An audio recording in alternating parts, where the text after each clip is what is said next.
Tudo da Canção Nova em um só lugar. Canção Nova Play. Muito boa tarde, caros amigos e amigas que acompanham a Canção Nova. Vocês que estão aqui no nosso programa ao vivo, sejam bem-vindos. Uma alegria, nós podemos estar começando mais um programa, Pergunte e Responderemos, um programa que nós respondemos as perguntas de maneira rápida. Não é um trocando ideias, é bem rápido, ok? Tem pergunta que não tem resposta, vamos dizer assim, na doutrina católica. A gente dá uma opinião, ok? Quando a pergunta exige uma explicação mais demorada, eu procuro indicar um livro. Canção Nova tem livros sobre todos os assuntos. Então, procuro indicar um livro para que a pessoa possa aprofundar naquele assunto que ela está perguntando, ok?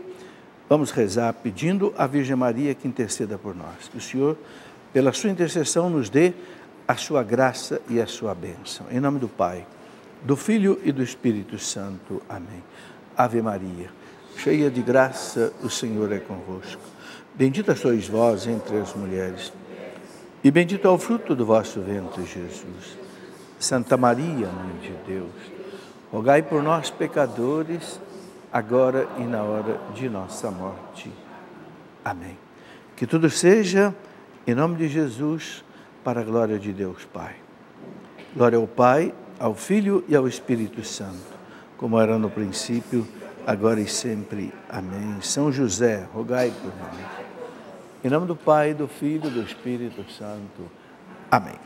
Sejam bem-vindos. Tem aqui anotado o nome de algumas cidades de vocês. Jacareí, São Paulo. Quem é de Jacareí? Está ali, bem-vindo. Olímpia, é isso? Temos aqui Campos dos Goitacazes, está ali. Rio Claro, São Paulo. Araçatuba, São Paulo. Salto, São Paulo. Depois tem mais alguma cidade, depois do intervalo a gente pega com vocês e coloca aqui também. Bom, quero mostrar aqui uma promoção que a Canção Nova está fazendo. Olha, essa coleção aqui, Orando com Poder. Mostra aí, quem vai... Aqui, Tiago, você? Orando com Poder. São 5 produtos por apenas R$ 59,90. R$60, né? Está aqui, olha, quero mostrar. Oração que Move o Céu. Luzia Santiago, Fernanda Zaparoli, Rogerinha e Padre Adriano Zandonaro. Um CD sobre orações. A oração em 7 passos, do Padre Sóstenes, né? O Padre Sóstenes é formador dos noviços da Canção Nova em Queluz, né? Aqui, Quando Só Deus é a Resposta, do Marcos Mendes, Orando com Poder, Monsenhor Jonas Abib, e do Daniel Godry Júnior, o filho do Daniel Godry, o pai, né? Esse é do filho. O querer é seu, o poder é de Deus. Está aí, né? Aqui está escrito mais de 20 mil exemplares vendidos. Muito bem, esta coleção toda você leva por R$ 60, R$ 59,90, ok? Você ajuda a Canção Nova, leva um material bom de evangelização para você, passar para outras pessoas, né? E está ajudando a obra de Deus a caminhar. Muito bem, vamos aqui às perguntas que já chegaram. Primeiro as perguntas que vieram por telefone e perguntas que vieram também via Facebook. Depois, no segundo bloco, serão as perguntas que vieram por e-mail, vão aparecer ali no plasma. Primeira pergunta de hoje é a seguinte: Mara Cristina, via Facebook. Pode-se rezar a novena de São Bento diante do Santíssimo Sacramento? Pode. Diante do Santíssimo, pode rezar qualquer oração. Pode rezar o terço, o rosário, pode rezar a novena, pode rezar... Sabe, você está na presença de Deus. Estando na presença de Deus, você está na presença dos anjos e dos santos. Santa Teresa d'Ávila dizia assim: onde está o rei? Está toda a corte. Onde está a sua majestade? Está toda a corte. Então, onde está Jesus ali no sacrário? Está toda a Santíssima Trindade. A Trindade é inseparável, não é? E está toda a corte celeste. Então, qualquer tipo de oração pode ser feita. Eu tenho um livro de orações, que eu chamei de Orações de Todos os Tempos da Igreja. É um livro que ajuda a rezar diante do Santíssimo, né? Você não sabe o que rezar, tem novena, tem ladainha, tem orações escritas pelos santos, pelos doutores, pelos papas, né? Muito bem. Cláudia de Paula Marcon, de Araraquara, ela pergunta por telefone, diz que é sócia pelo boleto bancário. Santo Agostinho fez as pazes com o pai antes de falecer? Santo Agostinho morreu santo. Santo Agostinho, ele se converteu lá por volta dos 30 anos de idade, mas morreu com 72. Ele nasceu em 340 e morreu em 434, né? Então, Santo Agostinho morreu santo, né? Então, ele morreu nas pazes com Deus, né? Ele se converteu lá por volta dos 30 anos de idade. Muito bem. Edson Castro, o que a igreja diz sobre os veterocatólicos? Quem são? Esse veteros quer dizer velhos, né? Velho no sentido de antigo, né? Os veterocatólicos, eles são um grupo que separou da igreja no ano de 1870, quando houve o Concílio Vaticano I. O Concílio Vaticano I, o Papa Pio IX aprovou com o concílio o dogma da infalibilidade do Papa. Quando o Papa declara um dogma, ou quando o Papa, por exemplo, proclama que alguém é santo, ele não erra. Só que um grupo de cardeais, poucos, né, e alguns bispos, uma parte dos bispos, não concordaram e separaram da igreja. São os chamados veterocatólicos, ok? Ou católicos velhos, né? É uma dissidência, como houve, por exemplo, no Concílio Vaticano II, a dissidência do Dom Lefebvre, né? Então, infelizmente, toda vez que a igreja fixa alguma coisa, infelizmente, alguns que não concordam, às vezes se separam. Então, aí são os veterocatólicos. Samantha Rangel, podemos fazer o sinal da cruz com água benta na testa de um bebê que não foi batizado? Não vejo problema. Evidentemente, a gente sabe que a criança que não foi batizada ainda, ela não é ainda membro da igreja, não é membro de Cristo. É o batismo que faz a pessoa entrar na igreja, ser membro de Cristo, né? Então, por isso a igreja quer que batize logo, ok? Então, mais importante do que fazer aí um sinal da cruz na testa de uma criança é levar a criança para ser batizada, ok? E é tão importante que o Código de Direito Canônico, que é o, digamos assim, o estatuto da igreja, né? O Código diz que se uma criança estiver correndo risco de morte, qualquer pessoa pode batizar. É muito importante saber isso, sobretudo para enfermeiras católicas, médicos católicos. Nasce uma criança, por exemplo, a criança está na iminência de morrer, batize a criança, batiza na própria maternidade, um pouquinho d'água, não precisa ser muita água não, pouquinho, só que tem que colocar, lançar 3 vezes na cabeça da criança. Eu te batizo, em nome do Pai, do Filho e do Espírito Santo, amém, pronto. Essa criança entrou na igreja, passou a ser membro de Cristo, participou da morte e da ressurreição de Cristo, saiu dos braços do mal e veio para Deus. É fundamental o batismo, ok? Quero até mostrar um livro que explica isso com profundidade, Os 7 Sacramentos.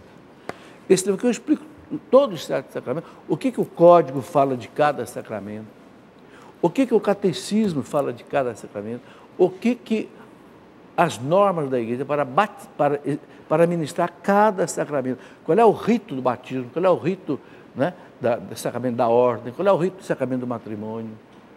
Sabe, isso aqui para os catequistas é muito importante, saber o que a igreja ensina para nós.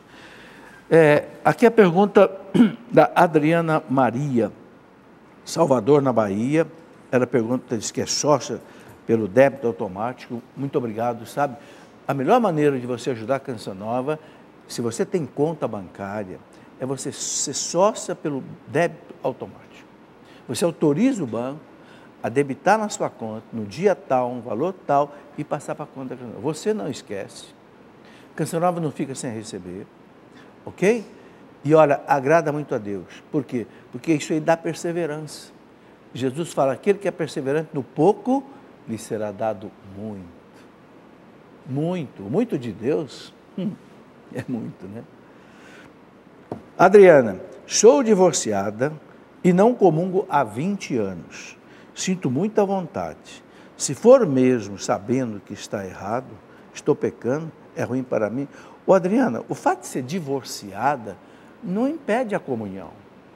O que impede a comunhão é a pessoa divorciada que teve um segundo casamento só no civil. É a chamada segunda união. Mas a pessoa que é só divorciada e ela não teve uma culpa sozinha, vamos dizer assim, na separação, ela pode comungar, ok? Se vive na castidade. Então aí você procura um padre, uma confissão, se for divorciado, mas vive na castidade, não tem um segundo casamento, não está impedido de comungar. Se você tiver dúvida, procure um sacerdote, uma confissão, e você se esclareça. Muito bem. Fábio Bergamini. O Fábio pergunta o seguinte: Adão e Eva, por terem desobedecido a Deus, quando morreram, foram para o purgatório? Hoje se encontram no paraíso? Caim foi para o inferno? Nero foi para o inferno? Olha, a gente não sabe. Deus não revelou isso, a igreja não sabe. Se Deus não revelou, é porque não é bom a gente saber. Eu gosto de lembrar uma coisa: a igreja já canonizou mais de 20 mil santos. Algum papa já disse, fulano é santo. Mais de 20 mil. Mas nenhum papa disse, fulano está no inferno. Nunca a igreja falou o nome de um condenado. Não quer dizer que não haja condenado. A igreja fala, há condenado. O inferno existe e tem almas no inferno. Mas a igreja nunca disse o nome de nenhum. Por quê? Porque a igreja sabe que a misericórdia de Deus tem caminhos insondáveis. Então, Nero está no inferno, não sei, Stalin, que morreu, matou tanta gente, está no inferno, o Che Guevara, que matou tanta gente, está no inferno. A igreja não fala. Porque ninguém sabe se no último instante de vida a pessoa se arrepende. A misericórdia de Deus é muito grande. Muito bem, então nós não sabemos repetir. O que a igreja não sabe, eu não sei, e ninguém sabe. Eu costumo colocar essa norma aqui para as pessoas, né? Não ensine o que a igreja não ensina. Não autorize o que a igreja não autoriza. Não proíba o que a igreja não proíbe. E não queira saber o que a igreja não sabe. Seria orgulho espiritual e às vezes a gente acaba levando os outros para um caminho errado. Se a igreja não sabe, eu vou saber? Fábio Bergamini, via telefone. Não, essa é a pergunta do Fábio. Já respondi. Alain Nascimento, via também por telefone. O Alain pergunta o seguinte: o que fazer quando não sentimos mais gosto pela oração e quando me sinto sem fé? O Alain, exatamente por isso aqui, um dia, a liderança da Renovação Carismática Católica pediu que eu fizesse uma pregação com esse título, Esgotamento Espiritual. Por que às vezes eu não tenho mais vontade de rezar, vive uma aridez, né? Não tem mais fé? Eu até aí escrevi um livro, deixa eu ver se ele está por aqui. Está aqui. A produção já deixa aqui, está dentro daquilo que eu falei. Quando uma pergunta exige uma resposta mais elaborada, não dá tempo de eu colocar aqui, eu gosto de indicar um livro. Então, esse livro, Esgotamento Espiritual. Qual é a causa? Eu fui estudar a causa nos Santos Padres, Santos Doutores. Por que a pessoa chega, às vezes, nesse problema? Pode ser uma situação de pecado, pode ser uma situação de doença, pode ser Deus permite uma certa aridez espiritual para a pessoa buscar a Deus assim até com mais profundidade. Os santos passaram pela noite escura da fé. Então, há várias razões, sabe? Agora é importante a gente fazer um diagnóstico. O que está acontecendo comigo? Né? E aí, tentar buscar a solução. Muito bem.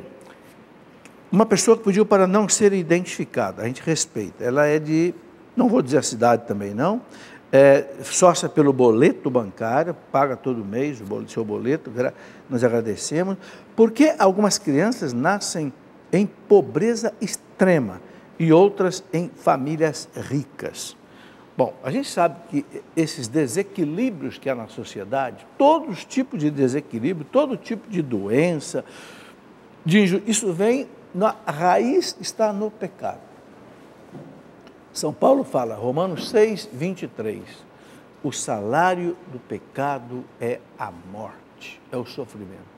Então, a raiz última de todos os desequilíbrios na sociedade, a raiz última é o pecado. O pecado original e os pecados pessoais. Bom, eu escrevi um livro para explicar essas coisas com profundidade. E eu gosto de explicar o seguinte, quando eu escrevo um livro, eu não coloco nada meu.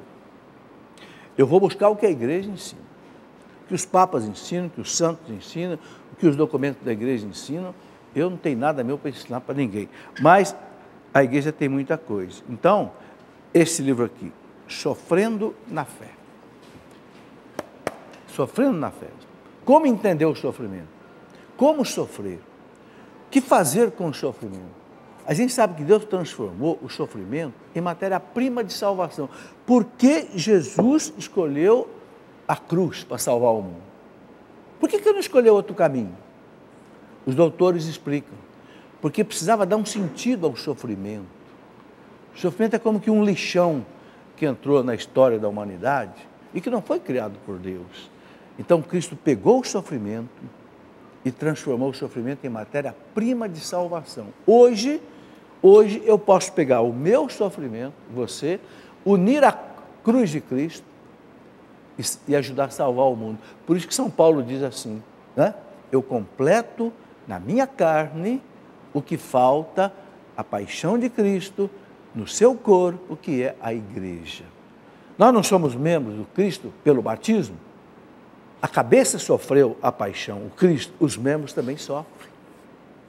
Nós.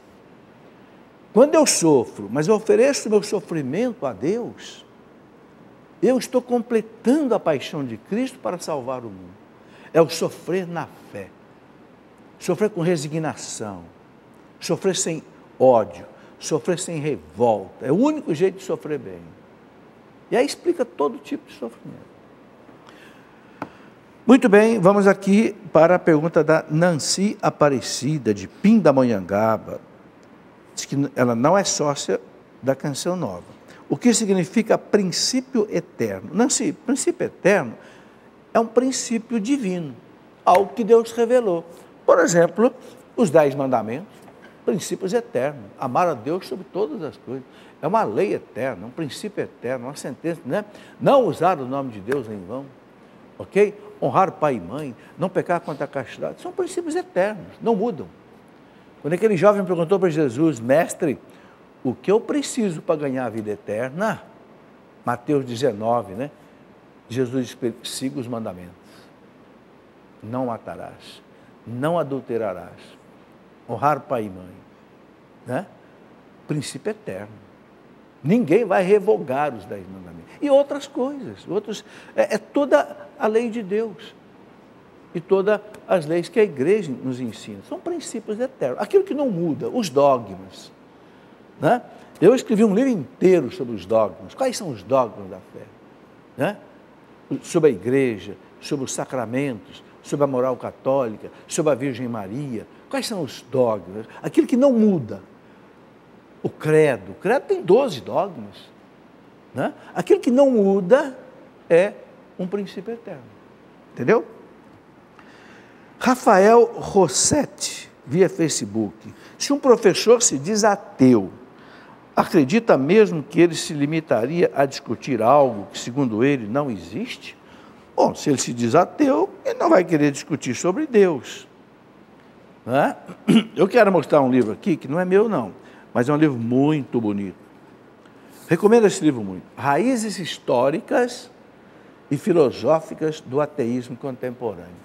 Quem escreveu esse livro? Explicando a raiz do ateísmo. Raízes históricas do ateísmo. De onde é que vem o ateísmo? Quem escreveu foi um magistrado extraordinário que já faleceu, Dr. Lúcio Flávio de Vasconcelos Naves. Ele mostra aqui os grandes autores que semearam o ateísmo no mundo. Ele põe inclusive até fotografia, vou até mostrar aqui alguma coisa assim rapidinho. Por exemplo, não sei se essa edição aqui trouxe, deve ter trazido aqui, né, várias, né, por exemplo, René Descartes, né, do cartesianismo e do racionalismo, né, e ele vai colocando assim, né, vários autores, né, que foram assim mentores do ateísmo no mundo. Então, é um livro muito bom, sabe, para quem quer entender a questão do ateísmo. E não é assim complicado, não. Você não precisa saber muito de filosofia para entender, não. Porque ele faz um estudo histórico, filosófico, dessas raízes do ateísmo. Olha, hoje é muito importante, viu? Que o ateísmo hoje está crescendo. Você sabe que tem até cientistas que são ateus, tipo Richard Dawkins, né? que prega o ateísmo aí como se fosse uma religião. Então é preciso a gente estar por dentro disso aí. José Marcílio Dantas, de Recife. Fui vocacionado na paróquia. Bom, esse fui vocacionado, eu acho que ele quer dizer que tentou ser, talvez, seminarista ou até padre. Porém, me casei no civil e na igreja. Depois de um tempo, me separei, pois não tínhamos mais a proximidade de marido e mulher. Sempre senti chamado à igreja. Gostaria de saber se depois dessa separação, hoje solteiro, posso servir novamente, se eu posso comungar. Bom, o Marcílio, primeira coisa é o seguinte, você casou na igreja, então você é casado. Houve a declaração de nulidade, você entrou no tribunal da igreja, recebeu. Se não houve a declaração de nulidade, você continua casado, mesmo que você esteja separado. Que veja bem, uma coisa precisa ficar bem clara aqui. A separação física, o próprio divórcio, não extingue o vínculo matrimonial. O que extingue o vínculo matrimonial, ou seja, é o fato do tribunal da igreja dizer o casamento de vocês não valeu. Aí você volta ao estado de solteiro. Mas se você casou, foi separado, mas não houve a declaração, você continua casado. Então não pode ser padre. Porque a igreja exige o celibato para ser padre. Mas eu penso, sabe, o Marcílio, você deve procurar aí seu pároco, aí, procura uma explicação aí mais de perto de você. Tá? Basicamente, é isso que eu coloquei. Bom, Vivi Luneta, via Facebook. Qual a diferença entre frei, frade e padre? Frei e frade é a mesma coisa. Vem da palavra italiana fraterno, quer dizer irmão. Né? Frade vem de fraterno, irmão. Tá? Frei e frade, né, são normalmente aí os consagrados numa ordem religiosa. Né? Por exemplo, os beneditinos, os franciscanos, são chamados de frei, frade. Né? Os de congregação religiosa, normalmente são chamados só de sacerdotes, ou de irmãos consagrados. Né? Agora, um frei pode ser padre ou não. Um frei e frade, se ele foi ordenado, ele é padre. Se não for ordenado, não é padre. Tem frei, né, que é simplesmente celibatário. Muito bem, vamos fazer o nosso intervalo. Depois do intervalo, a gente vai para as perguntas que chegaram por e-mail. Espera aí que a gente volta já, é só um instante. De volta com o programa Pergunte e Responderemos. Vocês viram aí que rapidez que é o intervalo, né? Não deu nem para vocês levantarem um pouquinho aí, já voltamos. Por quê? Porque a Canção Nova não tem propaganda. Essa é a resposta objetiva. Né? Então, quem é que mantém uma instituição que gasta 25 milhões de reais por mês? Rádio, TV, internet, casas de missão, quem é? É você. É o seu dinheiro que mantém toda essa evangelização. De repente você pode achar que é muito, mas não é não. Se você for ver quanto gasta uma televisão secular, normal, você vai ver que gasta pelo menos 5 vezes mais do que a Canção Nova gasta. Porque aqui não tem artista recebendo cachê alto, não. Tem não. Tem ninguém aqui recebendo 500 mil por mês, 1 milhão por mês, não. Então aqui é enxuto. Entende? E é evangelização. De verdade. Você está vendo aí. Não tem propaganda, não tem comercial. O único comercial que tem é dos livros, mas são produtos de evangelização. Então faz parte do trabalho. Ok? Ajude a Canção Nova. Deus vai te abençoar. Não tenha dúvida por isso. Bem, vamos às perguntas agora. As 2 primeiras perguntas que vai responder é Dom Henrique Soares. Quem é Dom Henrique Soares? Um bispo de Pernambuco, né, que tem uma penetração na mídia muito grande, muita gente segue Dom Henrique Soares, ele tem o site dele, tem Facebook. A primeira pergunta que ele vai responder hoje é a seguinte: o que a igreja diz sobre os contraceptivos? Estou grávida de 7 meses e tenho uma filha de 5 anos. Na gestação da minha segunda filha, tive um problema de circulação. E o médico já me adiantou que não posso mais tomar remédio anticoncepcional e diz que no mercado tem alguns métodos, DIU e um outro que é implantado no braço. Qual a posição da igreja sobre isso? Vamos aí ouvir a resposta do Dom Henrique, bispo de Palmares, né? Em Pernambuco. Dom Henrique, inclusive, lançou um livro aqui chamado Escatologia, o Fim do Mundo, né? Vamos aí ouvir a resposta do Dom Henrique. Então, vamos ver, em linha de princípio, compreendendo, o ato sexual, como o nosso Senhor sonha, no seu ideal, deve ser um ato de amor, de entrega mútua e aberto para a vida, para gerar a vida. Esse é o princípio. É por isso que a igreja vê com restrição. A igreja não aprova o uso de anticoncepcionais, porque macula esse sentido do ato sexual. Agora, então, esta é a regra e deve ser afirmada e mantida. Só que a vida, quando você vai colocar os princípios na vida concreta, a vida tem milhares de situações diferentes, com milhares de motivações diferentes. E aí é preciso ver cada coisa. Na sua situação, veja, você tem uma abertura para a vida, já teve filhos, está grávida, parabéns, né? Você, então, graças a Deus, nisso se vê que você é aberta para a vida. O ato sexual entre marido e mulher é importante para o equilíbrio da família, é importante para os filhos, porque o casal estando bem, a prole, os filhos estarão bem. Então, aí é ver concretamente, eu não posso lhe responder assim aqui, porque eu não conheço, eu não sei a sua situação, a situação do seu esposo. Veja, vocês poderiam, no período fértil, se abster da relação sexual? Se puder, é o ideal. Né? Se não puder, né? Por que não pode? Então, isso tudo tem que ser visto. Visto entre vocês dois, visto com um sacerdote ou alguém que os oriente, para que vocês possam ver o melhor modo de responder a Deus dentro da situação de vocês. Então, eu não posso, assim, no geral, dizer, pode usar, não pode usar.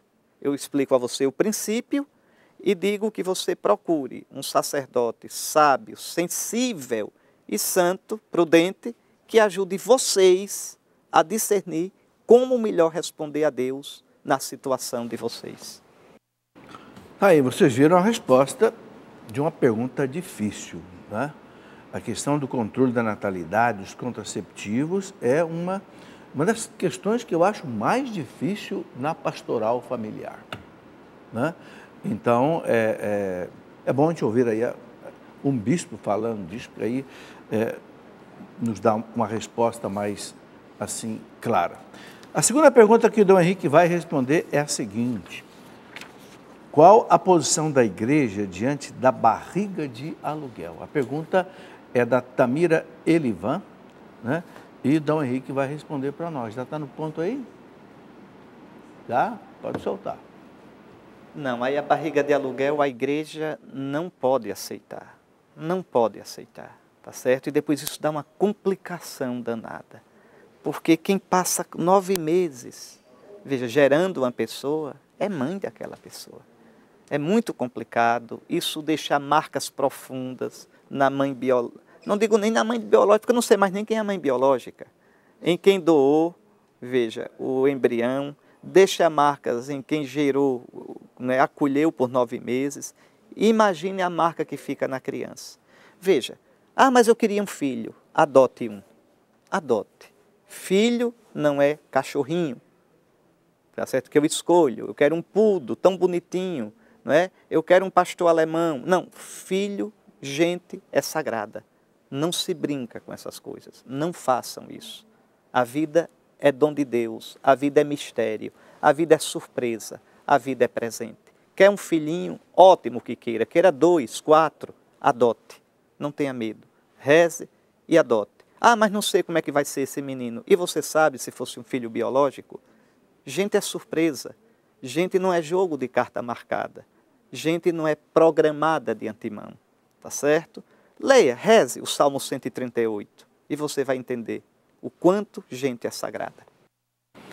Muito bem, Dom Henrique, muito obrigado pela sua participação. Dom Henrique vai estar aqui na reunião dos bispos em abril e nós vamos fazer força para trazer Dom Henrique aqui no meu programa ao vivo Escola da Fé. Estamos aí conversando, se houver possibilidade, se ele tiver né, jeito de dar uma escapada lá da reunião dos bispos, que é uma semana inteira, aqui em Aparecida, em abril, né, logo depois da Páscoa, todo ano, os bispos se reúnem, toda a CNBB se reúne aqui em Aparecida. Já conversei com ele já me disse que se tiver uma oportunidade, ele vai tentar vir aqui participar do nosso programa. Dom Henrique lançou um livro aqui conosco, né, Escatologia, sobre os últimos acontecimentos do fim do mundo. E agora vamos lançar um outro livro dele, que é uma reflexão muito bonita sobre o livro do Êxodo, né? Mas aí um mês, de repente, esse livro deve estar pronto aí. E ele tem uma reflexão muito profunda. E nós pretendemos, inclusive, lançar outros livros do Dom Henrique, porque realmente é de uma penetração profunda. Bem, vamos aqui para outras perguntas que já chegaram também. E eu quero aqui, antes, mostrar alguns livros que nos ajudam nesse período de Quaresma, Semana Santa, Páscoa, né? Por exemplo, a beleza desse livro, do São Luís de Montfort, o mesmo que escreveu o Tratado da Verdadeira Devoção à Virgem Santíssima, a Carta aos Amigos da Cruz. Olha, gente, esse livrinho aqui queima a mão da gente. A Carta aos Amigos da Cruz. Os franceses dizem que os grandes perfumes vêm nos pequenos frascos, porque é essência, é o caso desse livrinho aqui. Os pecados e as virtudes capitais. Quaresma é tempo de deixar os pecados. Quais são os piores pecados? A Igreja fala que são 7. Soberba, ganância, luxúria, gula, ira, inveja, preguiça. E tem as virtudes capitais que são opostas, né? Esse livro é uma reflexão sobre isso. Ok? Muito bem. As 7 palavras do Cristo na cruz.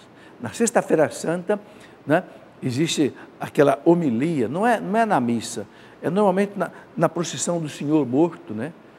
Normalmente o bispo ou um sacerdote, às vezes até um leigo, faz aquela pregação sobre as 7 palavras do Cristo na cruz. Muito importante, por quê? As últimas palavras que Jesus disse, ainda em vida, né? Ele disse, né, meu Deus, por que me abandonaste? Né? Pai, perdoai, eles não sabem o que fazem. Olha para o ladrão, o bom ladrão, ainda hoje você vai estar comigo no paraíso. Vê ali a Nossa Senhora e fala para o filho, né? Mulher, eis aí teu filho. Filho, eis aí a tua mãe. Aí depois, né? Tenho sede. Tudo está consumado. Pai, nas tuas mãos entrego o meu espírito. E morre. Esse livro é uma reflexão sobre essas dores de Jesus. Jesus Cristo é Deus? Está aí. Esse livro aqui, maravilhoso. Foi escrito por um sacerdote. Esse livro tem mais de 40 anos. Quem pôs esse livro na minha mão foi o Monsenhor Jonas Abib, quando eu tinha 20 e poucos anos de idade. Um dos melhores livros que eu já li na minha vida. Esse autor aqui, o padre José Antônio de Labourou, um padre espanhol, jesuíta, que fez 5 conferências numa universidade espanhola para mostrar a divindade de Jesus, na história, pela igreja, pela crítica racionalista. Sabe, quem não acredita na divindade de Jesus, depois de ler esse livro aqui, pode ter certeza. Bom, vamos caminhar aqui, e eu mostro mais alguns livros, estiver ligado aqui com as perguntas. A pessoa que pediu para não ser identificada. Demônios conservaram sua hierarquia depois que foram expulsos do paraíso? Olha, Deus não faz nada igual. Não tem 2 pessoas humanas iguais e não tem 2 anjos iguais. Então, aqueles anjos que se separaram de Deus, eles continuaram diferentes. Então, entende? Não sei se a gente pode falar de hierarquia dos anjos maus, mas que eles continuaram como eram, só que se tornaram maus. Ok? Quem quiser aprofundar isso, aqui, olha, um livro sobre os anjos. O que os santos doutores falam, o que Santo Agostinho fala, o que São Tomás de Aquino ensina sobre os anjos. Entende? Aqui toda uma angelologia que é uma parte da teologia que você pode estudar. O que mais? Não quero ser identificado, tudo bem. Nos mandamentos e normas da igreja, diz que precisamos participar da missa aos domingos e dia santo. Mas minha mãe só vai aos sábados. Diz que quem vai na missa ao sábado não precisa ir no domingo. Isto é pecado grave, não ir na missa no domingo? O que a igreja diz? podemos ir à missa sábado. Tem que ser a missa vespertina, ou seja, a missa à tarde e à noite. Não pode ser a missa da manhã, porque na missa da manhã é a liturgia do sábado. A missa do sábado à tarde já é a liturgia do domingo, ok? Então, quem participa da missa do sábado à tarde, a partir de 4 horas à noite, vale já cumprindo o preceito do domingo, ok? Não é a missa da manhã do sábado, é a missa da tarde, vale. Porque a igreja considera que a celebração litúrgica do domingo começa no sábado à tarde. Exatamente para facilitar a pessoa que não pode ir na missa do domingo. Então a igreja coloca no sábado também. Josimara Castro, depois que Jesus ressuscita e aparece para os discípulos, eles não o conhecem? Ô Josimara, um corpo ressuscitado, ele toma feições diferentes. Por exemplo, veja as aparições de Nossa Senhora. Cada lugar ela aparece diferente. Lá no México, na Chapada de Guadalupe, é uma índia, cabelos negros, grávida, né? Rostinho de índia. Lá em Medjugorje, em Lourdes, em Fátima, já aparece com uma europeia.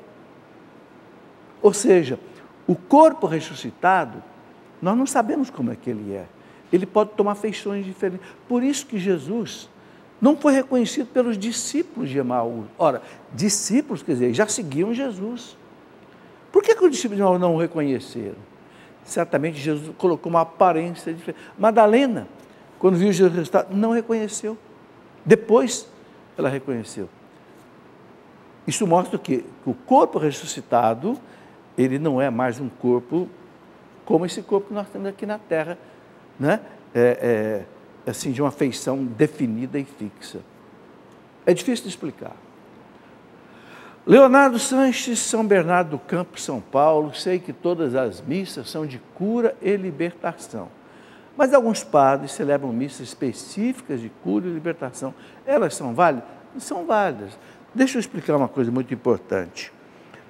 Inclusive, eu tenho até um livro que eu escrevi para entender a liturgia. Explico tudo o que a igreja explica sobre missa e tal. A missa é sempre a mesma coisa. A missa é o quê? É o sacrifício do Calvário que se torna presente no altar. Não é repetição, hein? Não é multiplicação do Calvário. É o único Calvário, entenda bem isso, que se faz presente. Você fala, mas como se o Calvário foi há 2000 anos atrás? Acontece o seguinte, para Cristo, o tempo não existe. Deus não está sujeito ao tempo, ou seja, o tempo não envelhece uma ação divina, né? A teologia chama as ações divinas de teândricas. Quer dizer o quê? São humanas, mas são divinas. E assim sendo, são ações que não envelhecem no tempo. Ou seja, quando o padre consagra o pão e o vinho, o Calvário se faz presente. O mesmo e único. Não é repetição. E nem é encenação. É real. Por isso que eu falo, é o sacrifício do Cristo que se faz presente de maneira incruenta. Quer dizer, o Cristo não sofre mais, porque já sofreu na história. Mas, sabe, por isso que a igreja fala, torna-se presente a nossa redenção. Então, a missa é isso. Qualquer missa é isso. Agora, a missa pode ter intenções. Então, você pega o Missal Romano, aquele livro grosso, uma missa por intenção de acabar com uma peste que está havendo numa cidade. A missa para pedir chuva, a missa para pedir cura e libertação. Não é missa de cura e libertação, é missa com a intenção de pedir cura e libertação. Assim como a intenção, né, de pedir chuva, intenção de pedir que uma desgraça numa família deixe de acontecer. Entendeu? É a intenção. A missa é uma coisa só. É o sacrifício do Calvário presente. Não quero ser identificado. É verdade a afirmação, todos os papas são santos, e de que forma elas... Não, não é verdade que todos os papas são santos. Tem muitos papas que não foram canonizados. Mas por que a gente fala o Santo Padre, o Papa Francisco? Quer dizer que ele é santo? Ele vai ser colocado no altar? Não, pode ser. Até esses dias ele brincou que ele disse que ele está na fila de espera para ser santo. Olha, ele agora vai canonizar Paulo VI, um Papa, vai ser canonizado. Ele canonizou João Paulo II, né? Tem Papa aí que é beato e tem Papa que não é nem beato. Então, o fato de chamar o Papa de Santo Padre não quer dizer que ele seja santo. Mas por que então que chama de Santo Padre? Por quê? Porque ele é o vigário de Cristo na terra, é o representante de Cristo na terra. Como Cristo é santo, o Papa recebeu esse título. Mas não é um título que tem um sentido de que ele é santo e automaticamente será canonizado. Não. Teve papas terríveis na história da igreja, sabe? Que não foram canonizados e não serão.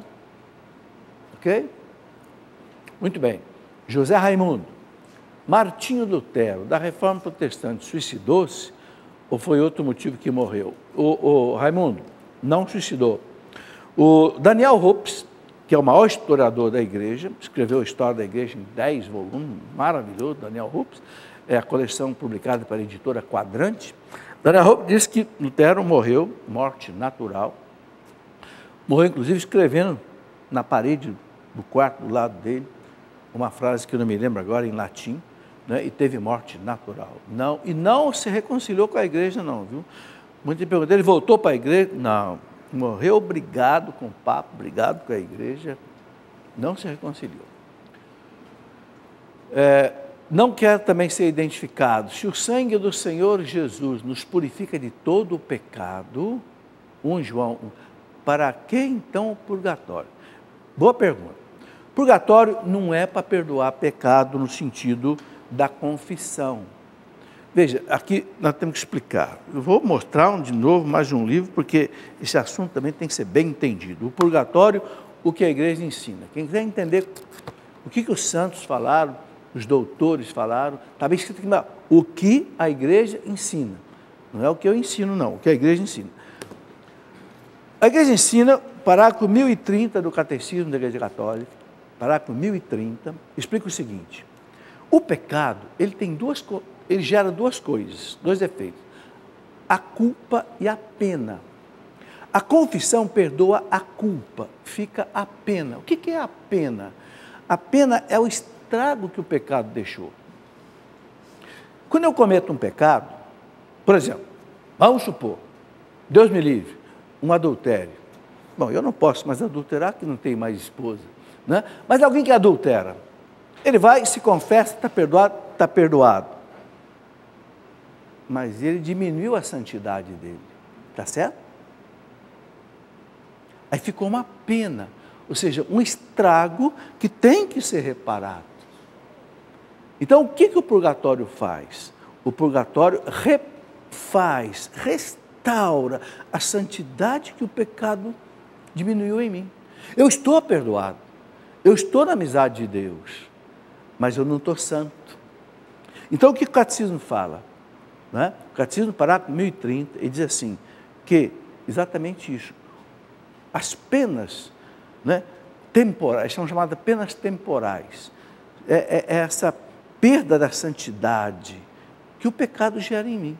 E também o prejuízo que ficou nos outros. Imagina, por exemplo, alguém que matou alguém, se confessou, se arrependeu, está perdoado, mas ficou um estrago. Alguém morreu, uma família ficou lá sem um ente querido. Isso tem que ser reparado. É a pena temporal que a pessoa cumpre, ou aqui na terra, com as indulgências plenárias, com as orações, com as esmolas, com os sacrifícios oferecidos pelas almas. Entende? Então a pessoa pode se santificar aqui na terra, mas se ela não completa a santificação dela aqui, ela completa então num estado de purificação. E olha, gente, existe um livro de Monsenhor Ascânio Brandão, chamado O Breviário da Confiança. É um livro maravilhoso. O Breviário da Confiança. Este livro, ele traz uma página escrita por São São Francisco de Sales, doutor da igreja, sobre o purgatório. Uma coisa maravilhosa. Aliás, eu transcrevi nesse livrinho aqui também. O que, sabe, a gente dá vontade de ir para o purgatório, sabe? Depois que a gente lê esse negócio aqui. Né? Ele colocou, está aqui na página 67 desse livro. 67. Ele fala ensinamentos dos santos sobre o purgatório. São Francisco de Sales. Ele fala o seguinte, que, olha que bonito, ele fala assim, a alma que está se purificando no purgatório, mesmo que a porta do purgatório esteja aberta para ir para o céu, porque o purgatório só tem uma porta de saída para o céu, ninguém mais vai para o inferno. Ele fala, mesmo que a porta esteja aberta, a alma não sai dali, porque ela não tem coragem de ir para Deus no estado que ela ainda está, que não é um estado de santidade perfeita. Então ela sente que ela precisa primeiro se santificar, para depois ela ir para Deus. É bonito, sabe? É a misericórdia de Deus. Porque ninguém pode ir para a comunhão com Deus se não estiver perfeitamente santificado. Não pode. Que Deus é santo, santo, santo. Dizia Paulo VI, 3 vezes santo. Então só pode mergulhar na comunhão com Deus quem chegou à santidade perfeita. E o purgatório é para isso. Graças a Deus que ele existe. Quem de vocês aqui vai morrer perfeitamente santo? Eu? De jeito nenhum. Não tenho certeza nenhuma. Então nós vamos nos encontrar lá, se Deus quiser. E de lá nós vamos tudo para o céu. Não é? O catecismo fala bonito assim, aqueles que morrem na amizade de Deus, mas não estão ainda purificados 100%, passam por essa purificação. Mas nós estamos na amizade com Deus. Todos nós que estamos aqui estamos na amizade com Deus. Senão nós não estaríamos aqui. Só procura Deus quem está na amizade de Deus. Mas nós não estamos 100% santos. Temos que reconhecer isso, né? Muito bem. Outro que não quer ser identificado, porque no Oriente a igreja ordena homens casados, a igreja católica do Oriente, e no Ocidente não. É a nossa igreja católica apostólica romana. Olha, existe a igreja católica, latina e oriental. Latina é aqui, Roma, tal. Oriental é na região ali da Grécia, da Rússia, a igreja católica oriental. São os maronitas, os melquitas, alguns coptas no Egito, etc. Por que a igreja, o Papa, autoriza que eles lá ordenem homens casados? E aqui no Ocidente não autoriza. Por uma questão de costume, que é preciso entender. Lá no Oriente, o costume oriental, ele vê a pessoa séria, o homem sério, é o homem casado. Então, nessa cultura deles, a igreja permite. Porque o celibato não é um dogma da fé. O celibato é uma medida pastoral. Tanto é que existem padres casados aqui no Ocidente. Pois nós vimos agora, há pouco tempo atrás, um monte de padres anglicanos, né, da Inglaterra, vieram para a igreja católica, casados, foram reordenados e estão aí padres casados na igreja católica que vieram da igreja anglicana. Porque o celibato não é dogma de fé, é uma medida pastoral. Né? Então, é por isso que no Oriente, a igreja... Agora, tem uma coisa, se no Oriente o rapaz for ordenado solteiro, aí ele não pode casar mais. Quer dizer, não pode o padre casar, ele pode ser ordenado já casado. Entenderam? Deu para entender? O homem é casado, ele pode ser ordenado padre. Agora, se ele entrou solteiro, não pode casar mais. E outra coisa, não tem bispo casado. O bispo tem que ser celibatário. Alguém que foi ordenado como um homem casado não pode chegar a bispo. Só quem foi ordenado solteiro. Rodrigo Costa, de São Luís do Maranhão, queria saber qual a opinião da igreja sobre a chamada Santa Inquisição. Durante a Idade Média, como atualmente a igreja explica e justifica esse fato. Olha, o Rodrigo, a Inquisição é algo complicado para explicar aqui rapidamente. Eu quero mostrar um livro para você, olha aqui, para entender a Inquisição. Sugiro que você leia esse livro. Daí eu escrevi esse livro exatamente por isso. Eu estudei pelo menos 10 anos a Inquisição. Tem uma relação, uma bibliografia aqui de mais de 50 livros. Né? que foi a Inquisição? Vou colocar em 2 minutos para você, porque nosso tempo já está terminando. Houve uma heresia muitíssimo pesada por volta do ano 1100, chamado catarismo, que veio lá do gnosticismo, lá dos primeiros séculos. Complicado. E esses cátaros criaram uma anti-igreja, querendo destruir a Igreja Católica. Então a Igreja Católica reagiu. E aí não só a igreja, mas o povo reagiu. O povo começou a colocar gente na fogueira, sem julgamento, por causa das convulsões sociais que os cátaros provocavam. A igreja foi obrigada a constituir um tribunal da Sagrada Inquisição para pelo menos julgar quem era culpado e quem não era. Entende? Agora, tudo isso num contexto de 1000 anos atrás, 800 anos atrás. Então, uma cultura completamente diferente, que não pode ser analisada com a mentalidade do século XX. Ok?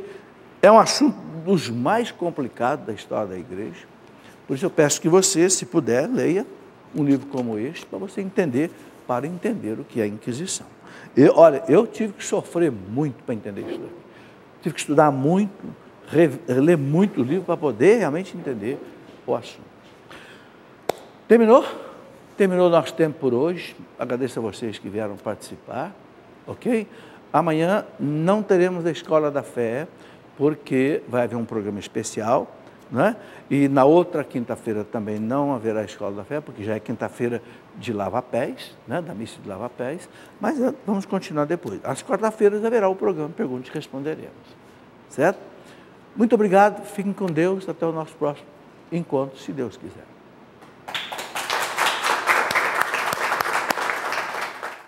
Tudo da Canção Nova em um só lugar. Canção Nova Play.